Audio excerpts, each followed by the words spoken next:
कर्नाटक से शुरू हुआ हिजाब विवाद अब धीरे धीरे देश के अन्य हिस्सों में भी देखा गया था। इस मामले पर आज सुप्रीम कोर्ट का फैसला आया, लेकिन सुप्रीम कोर्ट के फैसले के बाद मामला सुलझने के बजाय और ज्यादा फंस गया। सुप्रीम कोर्ट के 2 जज जस्टिस सुधांशु धूलिया और जस्टिस हेमंत गुप्ता की 2 जजों की बेंच ने इस पर अपना फैसला सुनाया, लेकिन दोनों ही जजों की मामले पर राय अलग अलग दिखी। जस्टिस हेमंत गुप्ता ने कर्नाटक सरकार के शिक्षण संस्थानों में हिजाब बैन करने के फैसले को सही ठहराया, तो वहीं जस्टिस सुधांशु धूलिया ने हिजाब पहनने पर लगाई गई पाबंदी को गलत ठहराया है और कर्नाटक सरकार के आदेश को रद्द कर दिया है।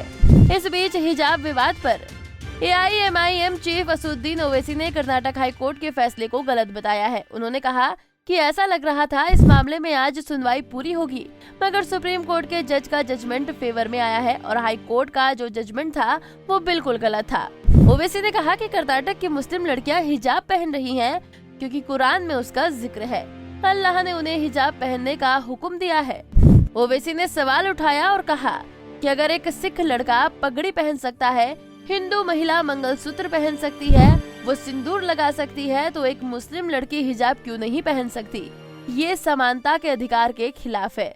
इससे संविधान में मिले धार्मिक आजादी के अधिकार का उल्लंघन होता है। उन्होंने जो अभी तक जजमेंट अपलोड नहीं हुआ है, जो मीडिया से जो हमने पढ़ा है, खासतौर से लाइव लॉ हो या बार एंड बेंच हो, जिसमें उस जज साहब ने कहा है कि the main thrust of my judgment is the entire concept of ERP was not essential to the dispute. और उन्होंने कहा है कि कर्नाटका हाई कोर्ट ने the high court took a wrong path, it is ultimately a matter of choice and article 14 and 19। तो ये बात justice Dhulia साहब ने कही है कि it is ultimately a matter of choice, कि ये अल्टीमेटली एक मैटर ऑफ चॉइस का हिस्सा है और आर्टिकल 14 एंड 19 का उन्होंने हवाला दिया है। और साथ ही साथ उन्होंने कहा है कि the foremost question in my mind was education of the girl child, are we making her life any better? It is common knowledge that a girl child primarily rural and semi rural has a lot of difficulties. They have to do daily household chores before going to school. और उन्होंने important बात justice Dhulia साहब ने कही है अपने judgement में, जो एक्सर्प्ट मिला है, I felt the judgment in BJ Emanuel squarely cover the issue. तो अगर आप जस्टिस BJ Emanuel का जजमेंट देखेंगे, जिसमें जस्टिस चिन्नाप्पा रेड्डी ने अगस्त 11, 1986 को यह कहा था कि suspending students based on their consciously held religious belief violated the constitution. तो हम तो ये उम्मीद कर रहे थे कि आज रेजोल्यूशन हो जाएगा, मगर एक सुप्रीम कोर्ट के जज का जजमेंट हिजाब के फेवर में आया है और जो हाई कोर्ट का जजमेंट था, मेरी राय में it was bad in law, bad in terms of it contents, और it had misused Quranic commentaries and translation. This has serious ramifications, should not have been allowed. ये जो कर्नाटका की मुस्लिम लड़कियां हिजाब पहन रही हैं, इसलिए पहन रही हैं क्योंकि कुरान में अल्लाह सुब्हानहू व तआला ने उनको ये कहा है, हुक्म दिया है, और वो इसलिए पहन रही हैं कि कुरान में अल्लाह ने कहा है। तो बीजेपी ने गैर जरूरी तौर पर इसको एक मसला बनाया, इसको बैन किया और खामखा एक रक्कस क्रिएट किया गया है। तो ये मेरी इनिशियल राय है। अब जब जजमेंट पूरा अपलोड हो जाएगा और जब हमको मिलेगा तो पढ़कर उस पर और तफसील से हम आपके सामने बोल सकेंगे। कर्नाटक हाईकोर्ट ने सर सवाल किए थे कि हिजाब जो है कंपल्सरी प्रैक्टिस नहीं है सुप्रीम कोर्ट, तो इसीलिए मैंने कहा है कि जो हाईकोर्ट का जजमेंट था वो it was bad in law और उसके कंटेंट में भी वो खराब था और उन्होंने गलत कुरानिक कमेंट्रीज एंड ट्रांसलेशन को इस्तेमाल किया। अब कुरान की एक आयत है, ला इकरा फिद दीन, के दीन में कोई जोर जबरदस्ती नहीं है। वो हिजाब के लिए इस्तेमाल नहीं हुई थी, वो रिलीजन के एक्सेप्टेंस में इस्तेमाल हुई थी। उलमा इकराम ने कहा तो आपने उसको हिजाब पे डाल दिया।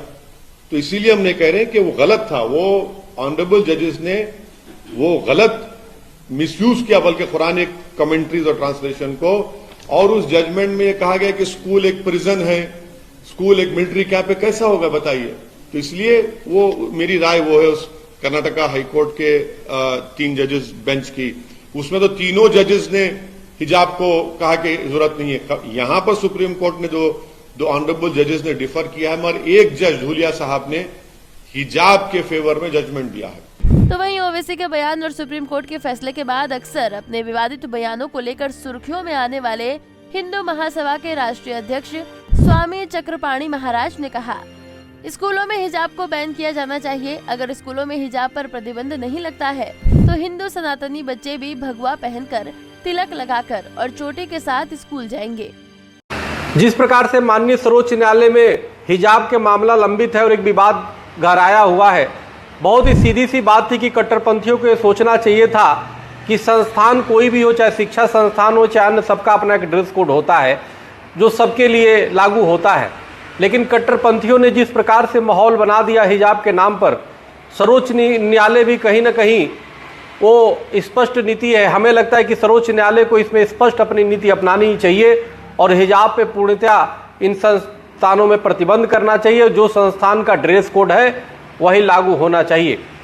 अगर स्पष्ट कुछ निर्णय नहीं आता है और हिजाब के, अगर जो हिजाब कट्टरपंथी हिजाब पहनने के अपने मान को नहीं मानते हैं, तो हिंदू सनातन धर्मियों से भी मैं अपील करता हूं कि वो भी अपने भगवा वस्त्र बच्चों को पहनाएं, खुद भी पहने, अपने रुद्राक्ष की माला, जो भी माला में आस्था हो, जो हमारे जाप करने वाले तुलसी का माला वो धारण करें, तिलक लगाए, बच्चों का चोटी रखे, सिखा रखे।